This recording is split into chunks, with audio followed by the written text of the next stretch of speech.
All systems go. Clear for liftoff.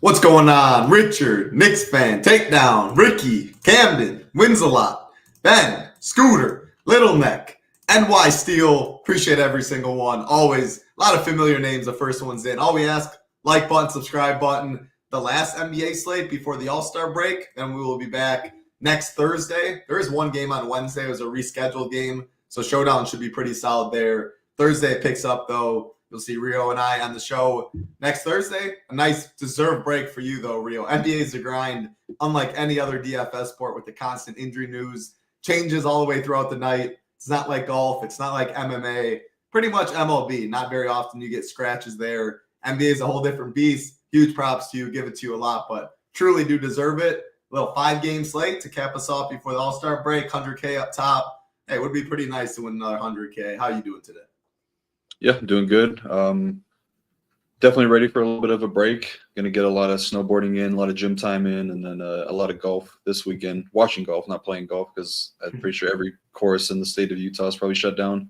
But yeah, I would say that I was excited for the slate, but I'd probably be lying because this one feels kind of gross. It is nice we get an hour break, or we get an extra hour break in between the show being over and the slate starting, so that'll be nice. But yeah, a ton of injury news. Teams are probably going to be punting some games away with getting an extra day off before the All-Star break. So we'll have to kind of just roll with the punches and talk through a lot of if-then scenarios, because there's going to be a lot of moving pieces tonight is what I'm anticipating. For sure. I'm glad you mentioned that part, though. The first thing is locked 8 p.m. Eastern instead of 7 Eastern, so 1 hour later than usual, and all 5 games locked within the hour. 2 games at 8, 2 games at 8:30, 1 game at 9. So well, we do expect, Rio expects a lot of injury news, random stuff, people getting ruled out. Hopefully we get most of it before that first lock time. We should get it at least before the next 3 games lock. You never know in the NBA, not half the time, but sometimes you get guys rolled out after lock starts and you can't even do anything there. So let's fingers crossed that doesn't happen today. But again, 8 Eastern start time, 5 games, all do lock within the hour. So our man Sean Sullivan in here. What's up? Ham the man. Good seeing you, Ham. Lachlan, Nate D, Wardo, SJ in here. Hey, congrats to you, Lachlan. Won the free bet lineups, whatever that is. Good stuff. Yeah, our man Jordan likes talking about the gym, that's for sure. Rio going to get his pump after this. Gangrene in here, Lyle. Again, all we ask, like button, subscribe button. It helps us out a ton. I got really nothing more too much to add. I think you're broad slate. It sounded like there could be a lot of moving pieces. We have Discord. You're always tagging people when people are out. When they're in, core changes are always in yellow up here. On core report for GPPs and cash. Projections updated throughout the night. Showdown content, I assume we'll have tonight. I did not look at the prizes. And if so, it's your Utah Jazz. So that's always nice. Any broad slate, anything in particular you want to get to, or you just want to go game by game? I'm just checking to see if we what the Showdown contest looked like really quickly. But yeah, I feel like yesterday – really small prizes tonight, so probably won't be any content for that. But yeah, I do feel like yesterday the show was pretty spot on. We hit on some pretty solid things outside of me recommending to fade Jordan Poole. That game went off, and it's kind of crazy that neither Halliburton or Siakam got there. It was all like the secondary guys like Mathurin, Obi Toppin. We highlighted them having good matchups. Didn't really do enough to get to those guys. I really liked the match for Obi yesterday, but I didn't have nearly enough. But yeah, I just wanted to kind of shout that out because I feel like the show yesterday was pretty spot on in some of those takes. Yeah, shout out to you for sure. We got the Jaylen Brown out, so Tatum was a staple in a lot of lineups. Bol, he got there toward the end, wasn't the best. KD did good. It was a huge slate. Amin Thompson, your boy, who didn't do great. Trey Murphy, that was disappointing though, but we'll talk about him in a sec. Let's get to the first game of the night again. Like button, subscribe button. Helps us out a ton. First game of the night, Houston Rockets, 1.5-point favorites over the Golden State Warriors, 224.5 total. No injury news on the Golden State side. As far as Houston, Fred VanVleet and Tari Eason will be out. Throw it to you right in this game. Again, 5 games on the slate. This looks to be one of the lower-owned ones in terms of ownership right here. Again, Amon coming off a big game himself. Tari Eason will be resting today. What do you like in this one? As it stands right now, I don't really like anything on the Warriors side, but as mentioned to you on pre-show, I think that there's a small chance that these guys can get ruled out, the Steph, Jimmy, Draymond group, to be more specific, because Steve Kerr did say that the vets were possibly going to get the night off tonight, but the spread obviously indicates that they're going to be playing. I think that there will be another injury report being filed in like 25 minutes for this game, so we'll have to double check it while we're on the show. But yeah, I mean, as it stands right now, I don't really have too much interest on the Warriors side. I guess Steph would probably be my favorite option, but Rockets just do such a good job taking away the three-point ball. Really some of the best guard defenders in the league, so I think that he could have some troubles there. I just don't know. Jimmy, I feel like is always good just because he's shown pretty solid upside with the peripheral stats on the Warriors. Mentioned it yesterday, like the usage was kind of modest, but the assist and rebound numbers were really good. So I think he'd probably be my favorite, but I don't really want to get too deep into the Warriors side. I guess the spread being close is probably the best case scenario for this game, because we could run into a overtime like some of the games did last night. But yeah, I don't really love the spot for the Warriors. I do have a little bit more interest on the Houston side. Steven Adams got upgraded to available. Was kind of expecting him to miss because it is a back-to-back. They've been pretty cautious with him, but with no Tari Eason, the guy that sees the biggest bump in usage and DraftKings scoring would be Cam Whitmore. Should be very well rested. A lot of the starters for Houston played 31 minutes last night, with Jalen Green, Amen, Sengun all playing 37 or more. So I think Whitmore could see a little bit more run off the bench tonight. So I like him the most as a value play on Houston. And then Amen, I think, would be the next guy I look to at 8.6K. Just going up against a older, tired veteran team, I think that could play well into Amen Thompson's hands. And he's not really been limited. They had that one game against Atlanta on the back-to-back where he randomly played like 31 minutes. But the other 2 games since then on back-to-backs, he's played 41-plus in each of those. So I would expect a pretty full workload for Amen Thompson coming off of another triple-double. No listing for Sengun. Matchup's a little bit tougher with Draymond and Looney and Quinn Post down low. The rim defense has been pretty solid for Golden State, so I do prefer Amen Thompson there. But he's been solid from like a per-minute standpoint. I think he's a pretty solid cash game play. Don't really expect like a 60-pointer out of him, but 45 feels like it's within the range of outcomes. And then Jalen Green has a pretty good matchup. It's just been a kind of a rough go for him as of late. Hasn't topped 40 DraftKings points more than twice in the last 12 games. But the matchup should be pretty good with with guards being a big weakness for the Warriors defense over the last 2 weeks or so. And then Dylan Brooks going to be playing a ton. He's probably the most well-rested of the starters, only played 31 last night. I think the Warriors are going to leave him open a lot, but he hasn't really shown a lot of upside in these matchups. So Amen and Jalen Green and Whitmore are pretty much just like the guards a lot for the Houston side. Not a ton of interest on the Warriors side. I'm with you. The only piece that really looks to be getting a good amount of ownership is Cam Whitmore in this game. Guard forward eligibility, you see 29% right here. Warriors side going to be really low owned. It's hard for me to get to that spot as well. I think Jalen Green's a little interesting, and then Amen Thompson would be max one of them probably on this slate. Do you agree? You don't want Jalen Green and Thompson together? I'd be okay with it just because it's a small slate. I don't think that, like we kind of mentioned yesterday, you want to be more strict on the big slates, less strict on the small slates. I'd be okay with 2 of those guys. Are you nervous about Sengun coming off 38 minutes at all? Yeah, a little bit, especially now that they had Steven Adams upgraded to probable. It sounds like they're going to be dialing back Sengun a little bit more. And, I mean, they've been pretty cautious with both those guys, but Steven Adams for sure. So it kind of I think that kind of speaks a lot that they don't want to push Sengun for too many minutes. Makes sense, because yesterday they said Tari Eason and Adams were going to play yesterday but sit today. Then they rolled 38 minutes for Sengun, so that makes me think they want to cut back a couple. I don't love Sengun as much. Would be the guards, Green, Amen Thompson, Cam Whitmore. Really, that's it for me. Let's get to the second game of 2 that locks at 8 p.m. Eastern. Sacramento Kings, 8.5-point favorites over the New Orleans Pelicans. 235 total. For the Pelicans side, Zion will be resting today. Obviously, big news. Nothing else to note on the Pelican side. As far as the Kings, they look fully healthy. Ownership in this, I mean, it's going to be the Pelicans. When they're without Zion, obviously, that's pretty big. That's a big player they're missing. You talked about DeJounte out for the year. They traded Ingram. It's the Trey Murphy show. I know we stroked him a little too much yesterday. Still 36 minutes, 25% usage. Only shot 1 from 6 from deep. So he left a lot of points on the board. Still, the minutes, the floor ceiling combo, everything lines up.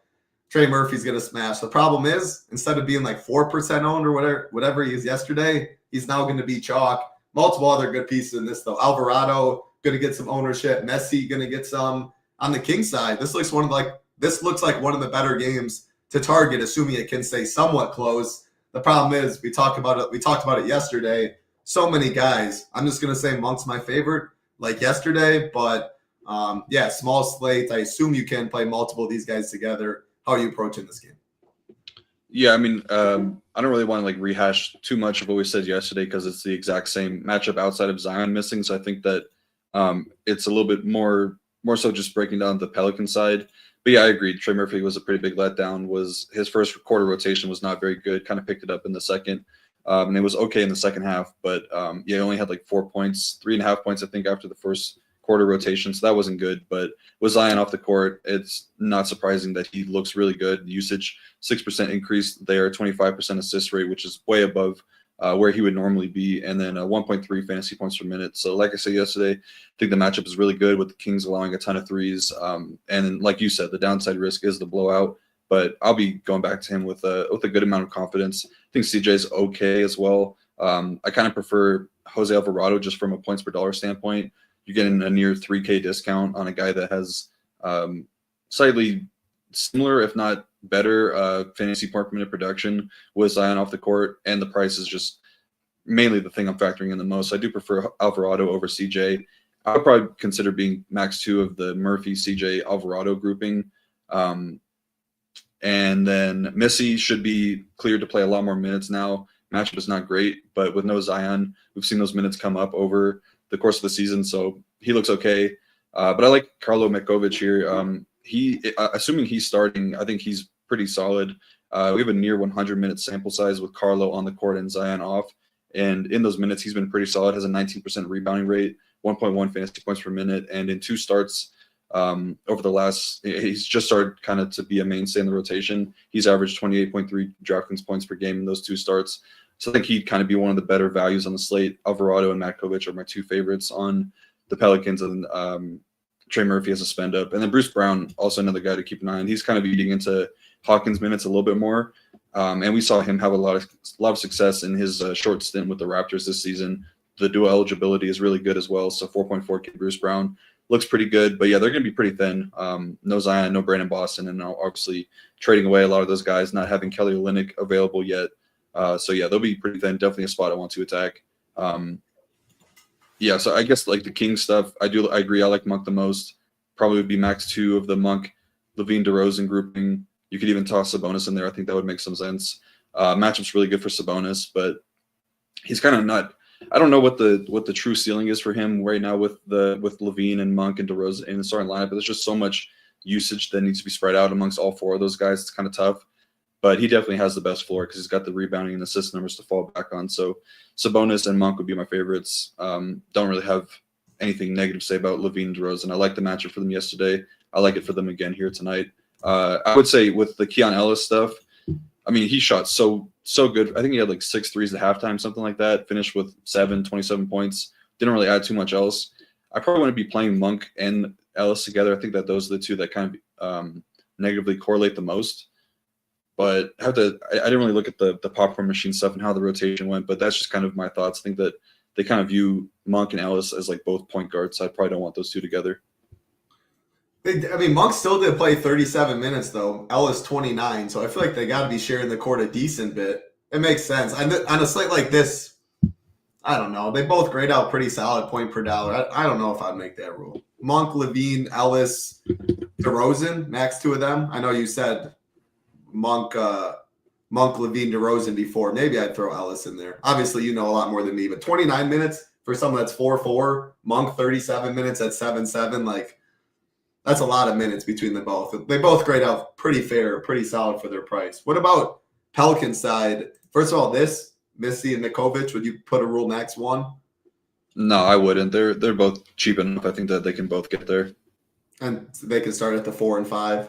Like, I think that's what they're going to do. They had Mitkovic as the backup center last night, but I think that they're going to start him in place of Zion. That's what I'm expecting, at least. I could be Bruce Brown, but I think they'd be a little bit too small if they did that. Yeah. So Mitkovic makes the most sense for me. Yep. How many Pels is too many?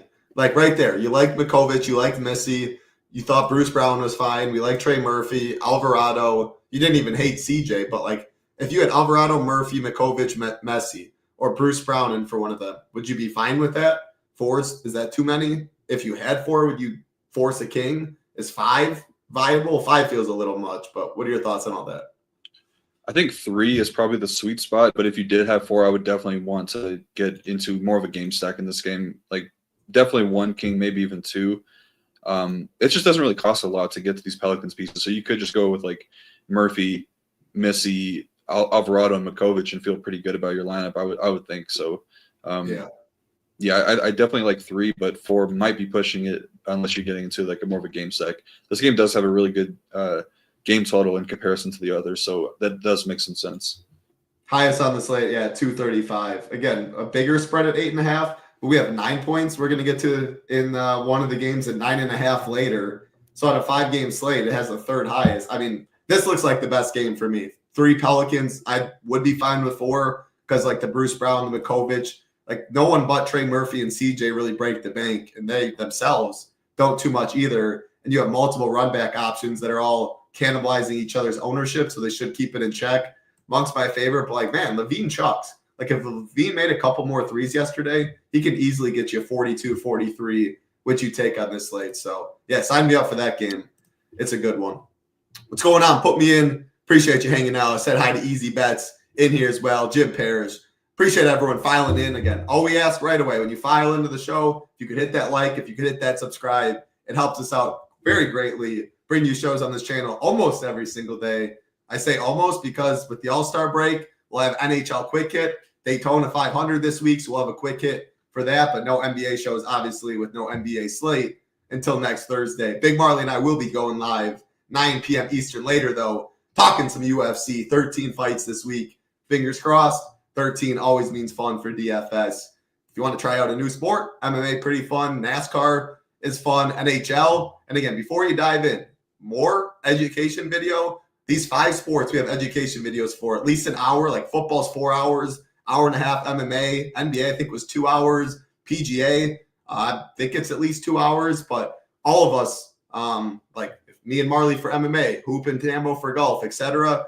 Check out these videos. We break down a lot. Game theory-wise, contest selection, everything you need. Again, it's not just plug in Rio's core, even though I did see someone say that yesterday, and it did really well. That is still not what we want. I want you to build your own process, like Max Manning talked about a couple nights ago, getting him on 60% Bobo. But shout out to the NBA team, Rio, Ham, BJ. Shout out to Nades in the NHL streets. And, man, my PGA lineup's got to turn around. It is rough out there right now, but a lot of time left still.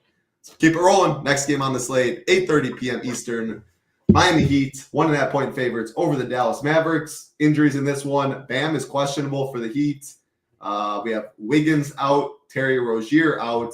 Going to the other side for Dallas, no AD, no Gafford, no PJ Washington. Then we have Kyrie, Klay Thompson, and Dante Exum questionable.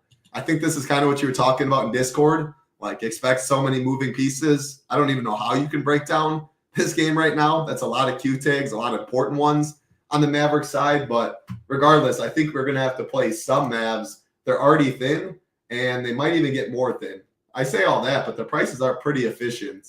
But, man, these guys got there yesterday. Like, Max Christie, shout out to you. I know ball take. He looked awful point per dollar-wise. Played 39 minutes, 30 DK points. Klay had a very solid game. Kyrie, I think you were spot on with him, too. Like, his ceiling game almost, but still only 54 points. Obviously, 54 on this slate is a lot different than 54 on a 14-game slate. So, yeah, is he even going to play? Talk about the Q takes, and then break down the Heat side. Yeah, I feel like these guys, like these teams might be playing chicken right now and seeing who's going to be the first to rule guys out, because I don't think that the Clay and Kyrie Q-tag are real. I think it's more of like a management thing.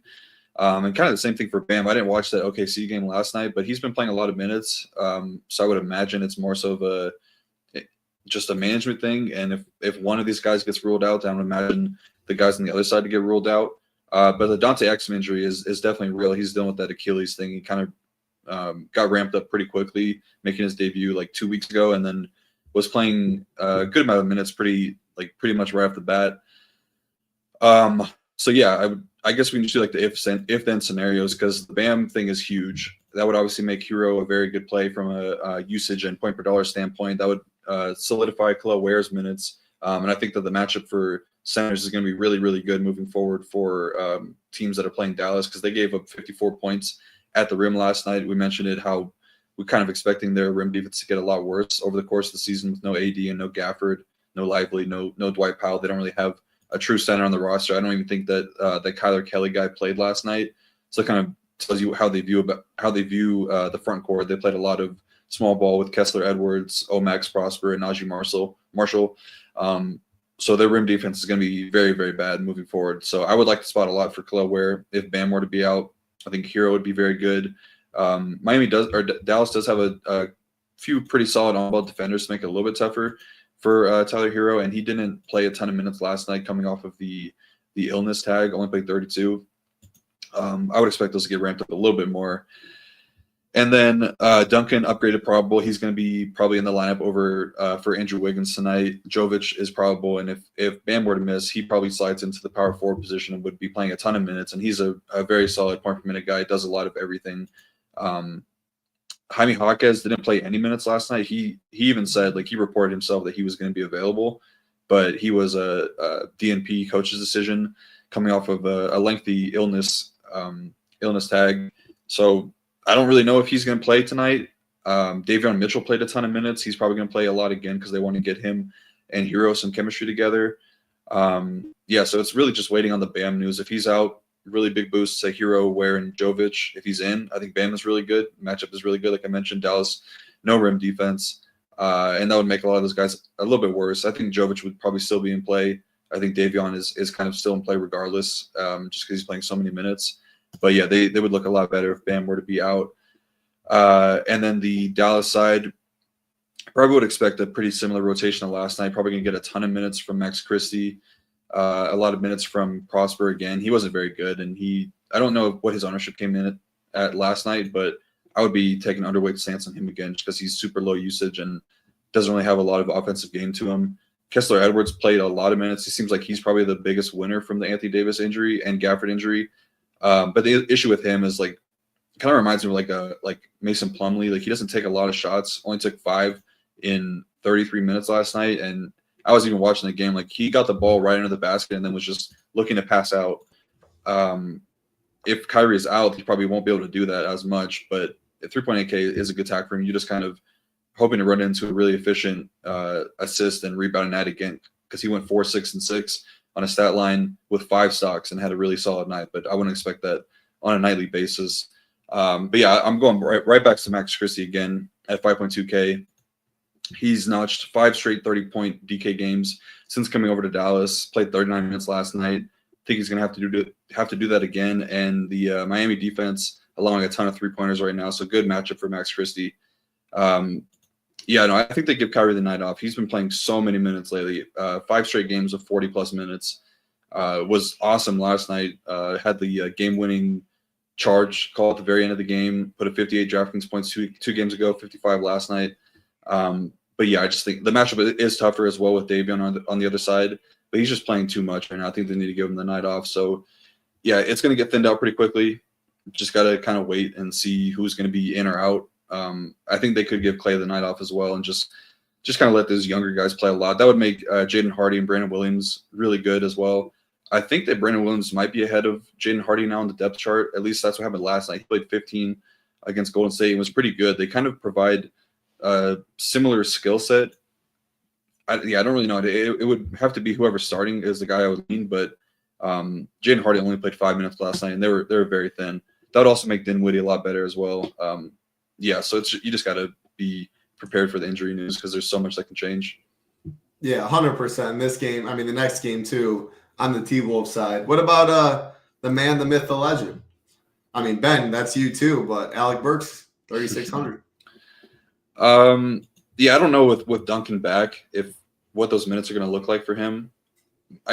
Maybe I don't know. I really don't know because they also, I kind of skipped over it, but they didn't play Kyle Anderson last night. They only ran like 8.5 guys. I think that Kyle Anderson mixes into the rotation tonight, so that could take away from Alec Burks a little bit. But yeah, maybe he's just earned that Terry Rozier role, so it's like 22 to 25 minutes tonight. But with Duncan back, I think it's probably a little bit less like he gets close to 30. Even 22, 25 minutes at, what do we have him at? I mean, super 5% ownership. If he getting 22, 25, I'm good with that. Just gets the job done like we keep talking about. I mean, Max Christie looks really strong. I like Jovic a lot too. 8 threes his last game, 9 the game before. I mean, Buddy's got to make some. He is a good shooter. Obviously, a lot of variance in the long ball, 2 for 8, 2 for 9. Still 20 DK points in back-to-back games. A couple more of those fall. He definitely can smash that 5.3K price tag. Not a game that I like. I don't think I want 3 guys of either side, though, assuming Kyrie's in and all that. Like, I'd be fine with 1 on each side, 1 in the whole game, like 2 on one side, 0 the other. I definitely like that last game we talked about, Pelicans-Kings, a lot more than Heat-Mavs. So that's all I got in that one. Let's keep it rolling. 2 games left on the slate. The second of 2 that locks at 8:30 Eastern. OKC Thunder, 9-point favorites over the Minnesota Timberwolves, 225.5 total. OKC side, no Case and Wallace. On the Minnesota side, Q tags, very important ones. Ant, Gobert, Conley. Conley was ruled out yesterday. Shout out to the Bucks. The Bucks without their guys get the job done yesterday. They went Ryan Rollins starting. KPJ was still very much needed for him. You love to see that. Do you think the Wolves on the back-to-back after a loss, are they just going to sit Ant, Gobert, Conley and pick it up and then after the All-Star break? Are they going to try and compete with this OKC Thunder team? That's obviously the big news in this game. Yeah, if Ant, Gobert, and Conley were all out, it changes the whole slate. And the Timberwolves would be the chalk of all chalk, the Dillinghams of the world, the Nas of the world, Nas Reed. McDaniel's price tag still up there, but if all those guys were out, I'd have some interest. So how do you think that situation goes? Yeah, I think that Rudy Gobert and Conley have a good chance to sit. Obviously, the midday downgrade for Rudy. He hasn't really been listed with anything over the last week or so. Conley's been dealing with that finger injury for quite some time, so I don't really expect him to rush him back tonight if he's not ready. But Ant, like, he's an Iron Man. He's going to play through injuries. I think that he's probably going to go. But the spread did move. Was it 1.5 points, 2 points since it opened this morning, or last time I saw it was like 114 to 107. Now OKC's got like a 117 implied team total, so that would definitely tell me that the Vegas is expecting Rudy Gobert to miss, because that would obviously make their defense a lot worse. But yeah, if Gobert is out, we just have to see who's starting, because it's not a guarantee that it would be Luka Garza. I think he would play a lot more minutes, and he would probably still be a very solid fantasy play. But there's a chance they could go a little bit smaller with like a Jalen Clark or Josh Minot. I mean, he's been out of the rotation for a little bit. Definitely makes the most sense to go with Garza with all the size in OKC. So we'll have to see how it plays out. But yeah, I still think Ant is totally fine. He's just had a massive role with no Randall, averaging right around 55 DraftKings points in 5 games without Randall this season. 36 real points. So I think the matchup is definitely going to be tough. OKC has all those really solid defenders. Lou Dort's going to be on him, and Lou Dort is allowed to play a lot tougher defense than most in the NBA. I don't know if you disagree with me there, but he gets away with so much hand checking. It's insane. I don't disagree. You bring it up so much, just like I do. Like, when you're about to talk about a player, I knew what you were going to say. Like I do with other guys, like Alec Burks. Anytime I'm about to say him, I'm stroking him. I knew you were going to say that about Dort. So I agree, though. He plays half football, half rugby. Yeah. Third football, third rugby, a third basketball. Yeah, for sure. But yeah, I still think Ant would. I mean, the role is just so good especially with no Conley. Like, he just has insane usage, touch time, all that stuff been way up over the last couple of games. So I think that he's totally fine. Then Nas, I feel like the matchup is pretty good for him. OKC, really good rim defense, not great with a 3-point defense, a little bit more of a 3-point funnel. He's gone ice cold as of late. Only made 2 out of his last 13 attempts. Still got there in a pretty big way last night against the Bucks with the double-double. But yeah, if Gobert were to miss, expect a pretty big increase in rebounding rate and offensive workload for Nas. I think Jay McDaniels is kind of sneaky at 6.5K if the game does stay close. Just because he's playing so many minutes, he's kind of taken a decently big leap forward with Randall out. Been taking a little bit more on offense as well. Offensive workload been increasing. The rebounding rates have been really good. Been right around like 8 to 10 over the last like 6 games or so. So I think that he's kind of sneaky at 6.5K. You are asking for a lot at that price tag, and it's not a great matchup. But with Conley out, I would expect NAW to get the SGA assignment, which should limit the amount of foul risk that Jay McDaniels has because he won't be on SGA as much. So I don't mind him. And then, yeah, I don't know like too much about these secondary guys like the Jalen Clarks and Terrence Shannon. I think Terrence Shannon has kind of leapfrogged Rob Dillingham in the rotation as of late.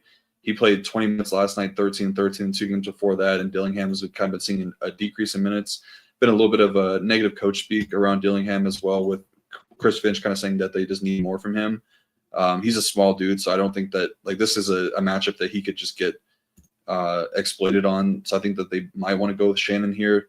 Don't really necessarily think it's a DraftKings play, but just something to keep an eye on moving forward. And the OKC side, I think it's these prices, and with Chet back, there's just way too much risk getting to these guys, especially SGA at 11K. Pretty crazy looking at how many games Shea and Chet have played alongside of each other. It's been like 10 or 12 or something like that. He's only topped 50 DraftKings points twice while playing alongside Chet.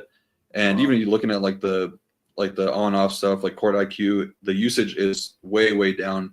The fantasy point production is way down. He's in like a 46 per 36 minutes DraftKings points. So it's just not good. A lot of high usage guys with Jalen Williams and Chet in there demanding a lot of attention. So I think that Shea is going to be a fade for me at 11K. Just think it's going to be really hard for him to reach 5X tonight.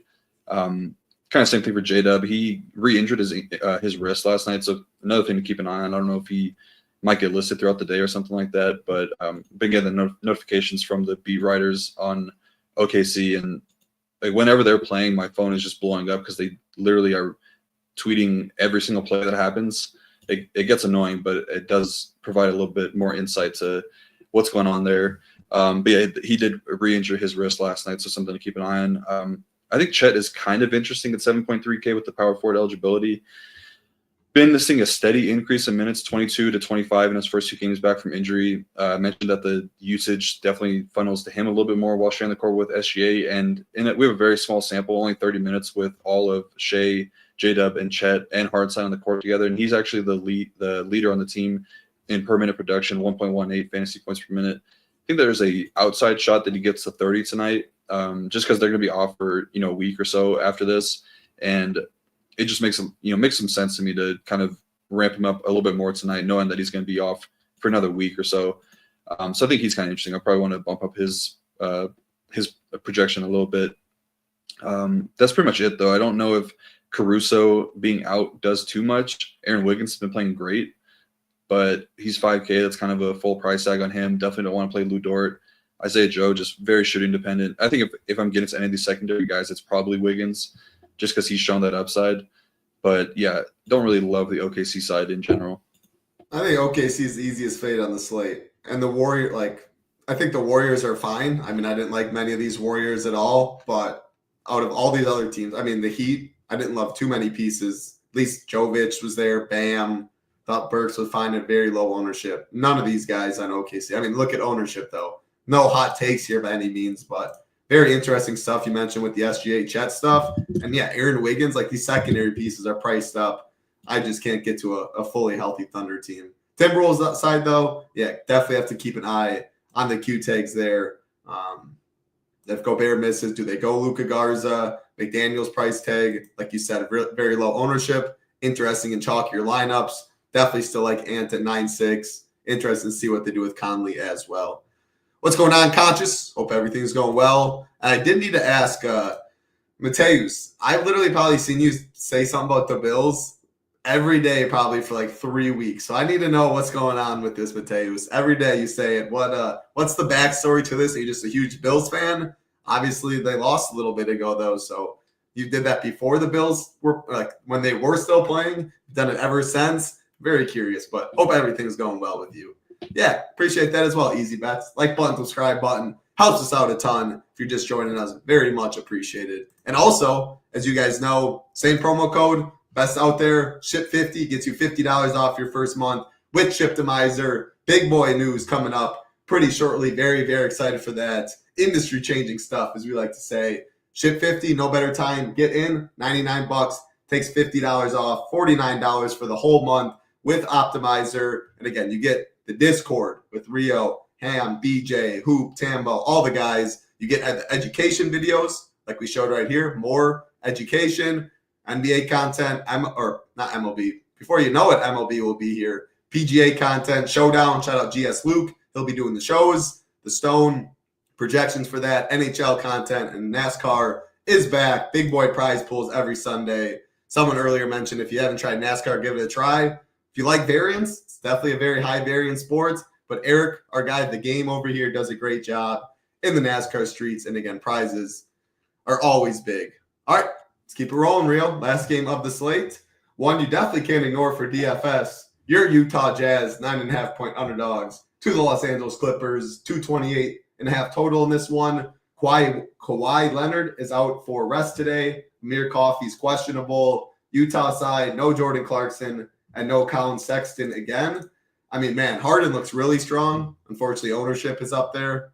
All right, huge Bills fan. I've been saying it for a couple years. It's almost like saying was up my way. All right, yeah. So that makes a lot of sense. Just whenever you come in, instead of saying, hey, hi, what's up? The Bills, that's him saying hi. Appreciate the explanation.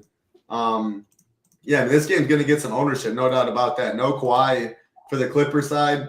Harden, Zubac, Norm Powell, Chris Dunn. Think they're all strong. Utah side a little tougher to get to, but you have mentioned the condensed rotation on the Utah side, and ownership's not crazy on these guys. So if I already like some of these Clippers, I would love to have interest in some of these Jazz. So no better person to talk about the Jazz than you yourself. So what you got?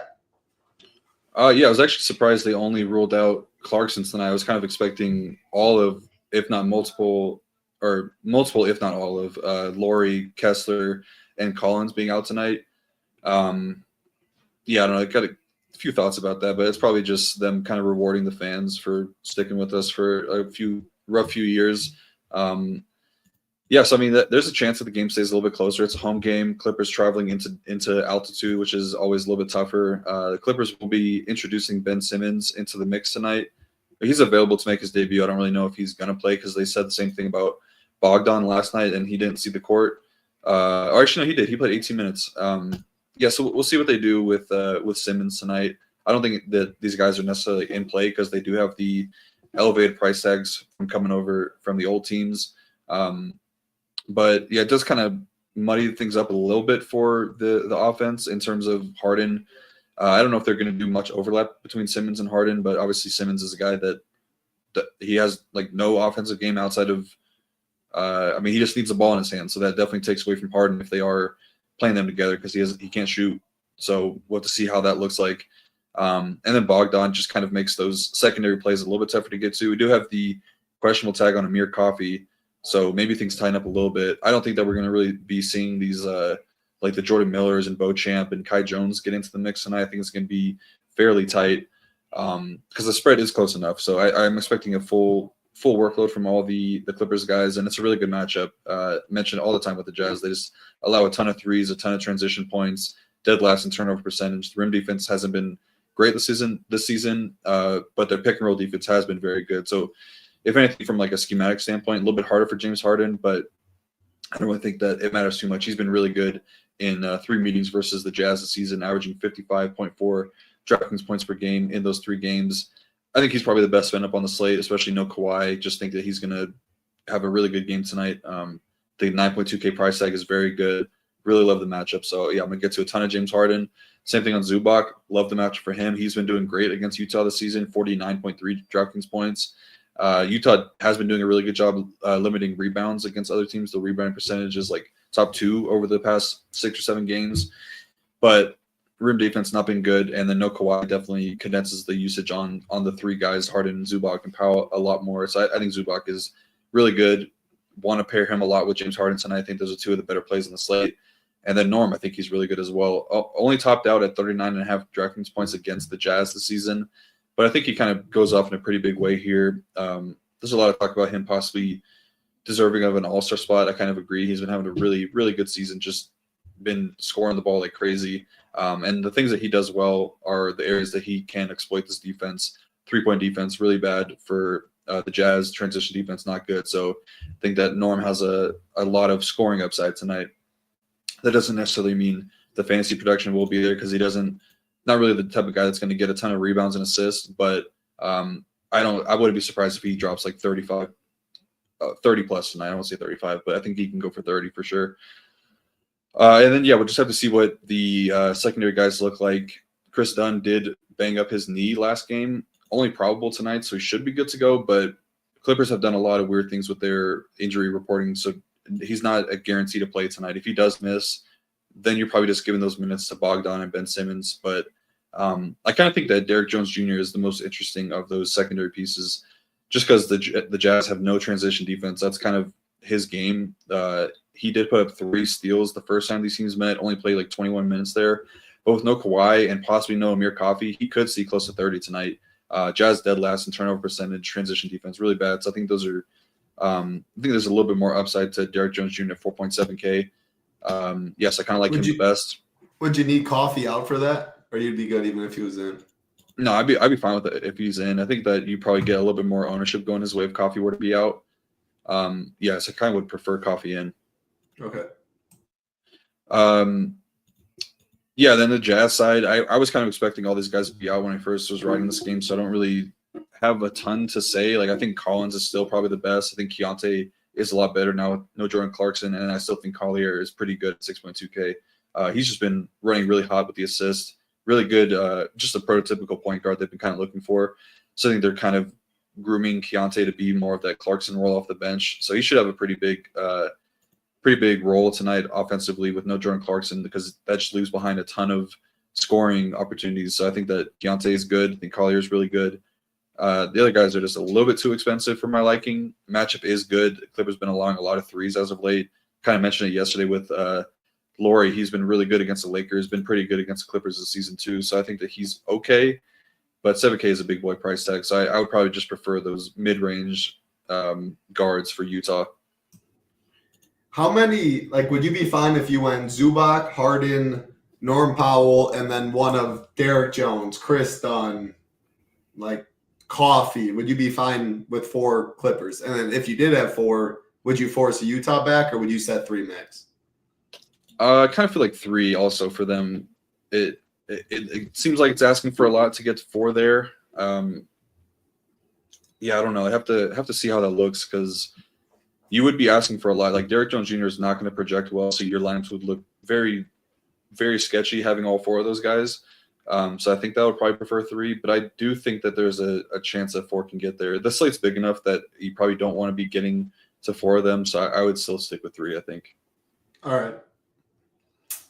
I don't really have too much more to add. I mean, Harden feels like probably the best play, one of the best plays on the slate for sure. 9.2K is way too cheap with the usage he'll have today in the matchup. I like Norm. I like Keontae. I like Collier. I mean, Walker Kessler, you touched a little on him, I think, but he's got some upside at the center position. 43 last game, but his minutes are great. I love seeing when he plays mid-30s, low 30s minutes there. I think that's a fine price tag. And again, center on this slate, it's solid, but it's by no means everyone's playing 2 centers at all. Zubac's probably the other best center on the slate. Gobert might not even play. Nas has power forward eligibility, so you'd be good. I know you sometimes don't like going 2 centers in the same game. You find playing Zubac and Kessler? I'm not really. Yeah, I think I'd be okay with that. They're not really going to be drawing too many fouls, but they do they're very similar in their style of play. They're going to be competing for the same stats. So I think that I probably wouldn't want them tonight. But again, it is a small slate. We've seen double centers on the same team go off against each other. So I probably wouldn't be looking to do that, but I don't want to talk anybody off of it. If they really like Kessler, then go for it, because he has been playing very good, playing a lot of minutes too, double machine. So I like Kessler a lot, but not tonight, I don't think. Yeah, that makes sense. All right, over under Michael Mack being 63 years old. And I like you, Michael. You're always in here. You're always supporting. You just have me dying in here. He goes, Jordan Bird would never take a game off. Weak players. Not one player, not one, could play in the current NBA not one in the current NBA could play in the 80s, 90s. Just a shit product. I mean, it's hard, I guess, argue that. Some of the games are great. Some are not nearly as good. Playoff basketball is great, but 63. You got over, you got under. Under. He said under. Because he said it. Yeah, no. Just giving you shit, Michael. I mean, I definitely don't agree with the statement. Not one guy could play in the 80s, 90s. I think, if anything, you take it the other way. Fewer 80s, 90s guys could play in this game. Athleticism, evolution, strength, everything, etc. But, yeah, I mean, there's guys from them that could play now and now that could definitely play back then. It just is a different adjustment. LeBron wouldn't be able to flop every single time we do that. He'd have to be a grown man. He changed the way he plays. So, yeah, I got nothing else. 62. Yeah, I got nothing else. Had a little fun on this 5-game slate. Again, injury news, a lot of big Q tags in this one that'll determine a lot. Like if Anthony Edwards, I know you don't think he'll be out. If he was out, the whole slate flips right there. And again, projections updated throughout the night. You see that. GPP core report.